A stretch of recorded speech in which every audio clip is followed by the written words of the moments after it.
rushwa kushamiri kwenye usainiji wa mikataba na kuliumiza taifa. Hizi ni nondo za habari kutoka hapa Kimgongo TV. Mimi ni Olivia Moses. Mbunge wa jimbo la Makete Festo Sanga amesema utekelezaji wa miradi ya maendeleo hauwezi kufanyika kwa wakati endapo tatizo la rushwa litaendelea kushamiri nchini. Sanga ametoa kauli hiyo Februari 3, 2026 bungeni jijini Dodoma wakati akichangia mapendekezo ya mwongozo wa maandalizi ya mpango na bajeti ya serikali kwa muda wakati ya mwaka wa fedha 2026-2027 hadi 2028-2029. Amesema rushwa imekuwa chanzo cha ongezeko la gharama ya miradi ya maendeleo, hali inayosababisha serikali kutumia fedha nyingi kulipa mikataba ambayo haitekelezwi kwa wakati. Ameeleza kuwa hali hiyo imekuwa mzigo kwa serikali, kwani miradi mingi hugharimu fedha nyingi lakini hushindwa kukamilika kwa wakati uliopangwa kutokana na vitendo vya rushwa vinavyoathiri mchakato mzima wa utekelezaji. Mbunge huyo amesisitiza kuwa umuhimu wa kuimarisha uwajibikaji na usimamizi wa karibu kwa matumizi ya fedha za umma ili kuhakikisha miradi ya maendeleo inatekelezwa kwa ufanisi na kuwanufaisha wananchi kama ilivyokusudiwa. Upotevu wa mapato. Hatuwezi kutekeleza miradi hii kama rushwa itaendelea kuwa inashamiri kwenye taifa letu. Mikataba mingi inaigharimu fedha. Ukiangalia Mheshimiwa Waziri, tunatumia fedha nyingi kwenda kulipa kwenye watu ambao aidha wameingia mikataba ambayo baadaye imegeuka kuwa mzigo kwenye taifa kutokana na kwamba tumeshindwa kutekeleza kwa wakati, lakini zaidi rushwa kushamiri kwenye usainiji wa mikataba na kuliumiza taifa. Tutahakikisha tutakwamisha utekelezaji wa mipango. Lakini pili, accountability kama haiwezi kuchukua nafasi kwa watumishi wa serikali, hatuwezi kufanikiwa kutekeleza kwenye hii miradi.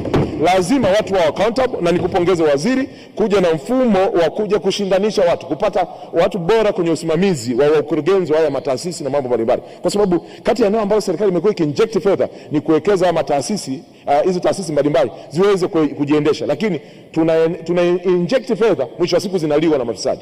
Sasa ni lazima serikali iangalie namna gani ya kuhakikisha kwamba watu wanakuwa accountable, lakini tunasimamia swala la upotevu wa mapato kupitia rushwa na kutokusanya fedha kupitia mifumo. Lakini jambo lingine Mheshimiwa Waziri ambao nataka kulishauri kwenye utekelezaji wa mpango ni kwamba kuna mambo mengi hayajamalizika na tunaenda kuanzisha mambo mengine. Hii ni hoja kubwa sana kwenye kamati kuzungumza.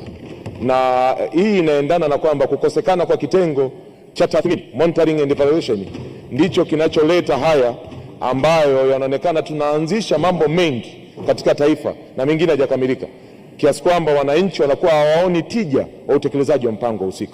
Kwa hiyo ni shauri Mheshimiwa Waziri na ni shauri kwa serikali, cha kwanza ni kufanya tathmini, ni miradi ipi imekamilika na miradi ipi bado haijakamilika.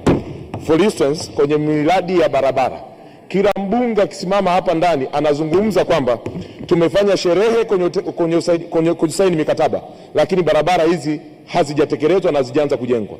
Ukienda kwenye miradi ya maji, ukienda kwenye miradi mingine mbalimbali. Sasa ni vema serikali ikafanya tathmini ya miradi yote ambayo haijakamilika, tukamilishe ili tulete tija kwa wananchi, waone kwamba serikali imefanya kazi. Kuwa na viporo vingi vinatusababishia serikali iwe na mzigo mkubwa tunapoenda kuanzisha na miradi mingine. Kwa mfano, kipindi hiki ambacho Mheshimiwa Rais amejikita kwenye kuongeza ajira, tafsiri yake wage bill inaenda kuongezeka. Mkienda kuanzisha pia miradi mingine, mnakuwa na mzigo mkubwa sana wa kutafuta fedha, kiasi kwamba hii mingine inaenda kukwama. Kwa hiyo ni shauri kwenye utekelezaji wa mipango tufanye tathmini ya hii miradi ya kimkakati, ambapo tumeona kabisa kwamba serikali inaenda kujikita kwenye sekta ya uzalishaji. Hatuwezi kwenda kwenye uzalishaji kama barabara hazijakamilika, hatuwezi kwenda kwenye uzalishaji kama miradi ya maji kwenye umwagiliaji haijakamilika, hatuwezi kwenda kwenye uzalishaji kama sekta afya na huduma bora kwa wananchi haijafanyika kukamilika. Kwa hiyo ni lazima kitengo cha tathmini na ufuatiliaji kiwekewe mkazo na kitungiwe sheria kiwepo. Nia ya Mheshimiwa Rais ya kuanzisha Wizara ya Mipango ilikuwa ni kuona haya mambo yanaenda kufanikiwa. Hasa haiwezekani tukawa na Wizara ya Mipango na bado kwamba kwenye utekelezaji wa mipango tunakwama kwa sababu hamna tathmini. Kwa hiyo Mheshimiwa Mwenyekiti, ni shauri ni muhimu tuwe na hicho kitengo cha tathmini na ufuatiliaji ili kuangalia jinsi gani miradi yetu inaenda kutekelezwa. Ukiangalia kwa mfano, nimezungumza kwa mfano tu wilaya ya Makete. Barabara ina takriban miaka 4 ya kutoka Njombe, kutoka Makete kuelekea Mbeya. Toka tumesaini miaka 4, sentimita moja ya rami haipo hadi leo. Sasa hii ni mfano tu, lakini barabara ya kutoka Njombe kuelekea Ludewa ni same case. Barabara kutoka Lupembe kuelekea Morogoro ni same case. Hizi ni barabara, angalia barabara ya Mbeya mjini pale, kwa muda mrefu imekuwa imestaki. Sasa ni vema serikali ikafanya tathmini kwenye hii miradi, ikakamilisha, ili tuweze kwenda kwenye hatua nyingine, ili miradi iweze kuwa na tija kwa wananchi. Lakini zaidi ni kwenye vyanzo vya mapato. Hii mipango tunaizungumza, Mheshimiwa Waziri, tunazungumza kwenye utekelezaji wa mipango. Mipango hii haiwezi kukamilika kama hatuna fedha. Serikali yoyote duniani, cha kwanza lazima tujikite kwenye ukusanyaji wa fedha. Na ukiangalia kwenye mpango wetu, 70% mnakiri kabisa, na kamati imekiri, 70% ya mpango inaenda kutekeleza na sekta binafsi. Sekta binafsi tunaenda kutekeleza. Kwanza tumpongeze Mheshimiwa Rais kwa sababu ni maono makubwa kwenda kuibeba sekta binafsi. Sekta binafsi ni engine ya uchumi popote pale. Nyie kama serikali hamwezi kufanikiwa kutekeleza miradi yote bila kutegemea sekta binafsi. Sasa kwenye utekelezaji wa mpango lazima tuangalie vyanzo vya mapato. Mheshimiwa Waziri, hatuwezi kuepuka kabisa kwenye kutafuta namna ya kupata fedha kupitia kwenye e-economy, kwenye mfumo, kwenye digital economy.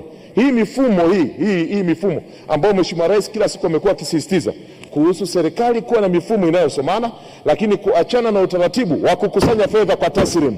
Kamati imeandika hapa, na nipongeze kamati ya budget, wameandika kabisa kukusanya fedha kwa mfumo wa taslimu ni upotevu wa mapato.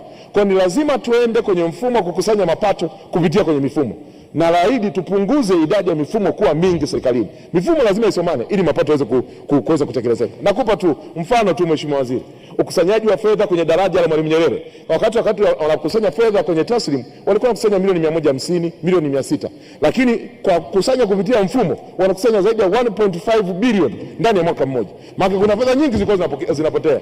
Nenda kwenye hospitali ya Tumbi pale, ya Tumbi Dar es Salaam. Walikuwa wanakusanya kwa taslim, walikuwa wanakusanya milioni 30, milioni 40. Lakini sasa hizi kwa mwaka ni milioni 600, milioni baada ya kufungiwa mfumo wa Gotiomis kuhakikisha kwamba wanakusanya mafedha kupitia kwenye mfumo. Sasa ni hospitali ngapi, ni maeneo mangapi ambayo fedha hazikusanyi kwenye mfumo, zinakusanywa kwa taslim na zinaenda zinapotea?